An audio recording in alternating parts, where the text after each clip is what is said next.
Yeah, 2 arrests made, and this is by Essex Police. Of course, the RAF, once that plane had landed at Stansted, handed over responsibility to the police authorities at the airport. Now, we understand that those 2 men on that plane have been arrested on suspicion of endangerment of an aircraft. That is the report. Now, separately, the suggestion I've been given, and this has not been confirmed, is that there were threats on board by an individual or 2 individuals, and that threat included a suggestion that they had some sort of weapon on board, a bomb on board.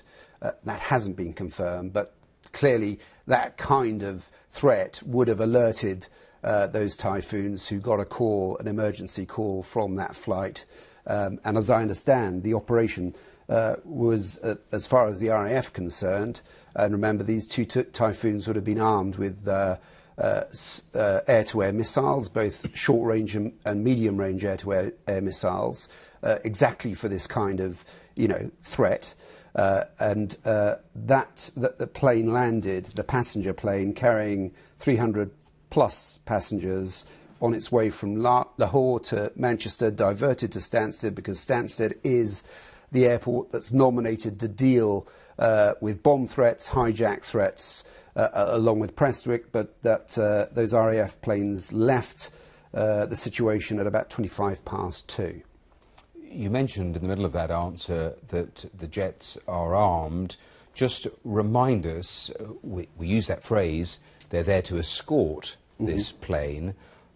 What are the rules of engagement, if I can phrase it that way? Yeah, I mean, it's very difficult to get specifics on this, because I think if you remember that during the Olympics there was an air exclusion zone, and exactly who orders, if necessary, a plane of any kind to be shot down, it has to go pretty much to the top. It's the Prime Minister, maybe the Home Secretary, it's a handful of people essentially, and clearance has to be given. I mean, we didn't reach that situation here, and as I understand, the RAF pilot on board, or the pilots on board those Typhoons, were confident the situation was okay when they left the plane. And who are they communicating with? Because it was interesting talking to that expert a short while ago, who was just describing to us the jets get so close that eye-to-eye contact can be made from the RAF fighter jet pilot to the passenger jet pilot. It is that close. It can be that close, and I mean, I would assume that if those RAF pilots on board were satisfied the situation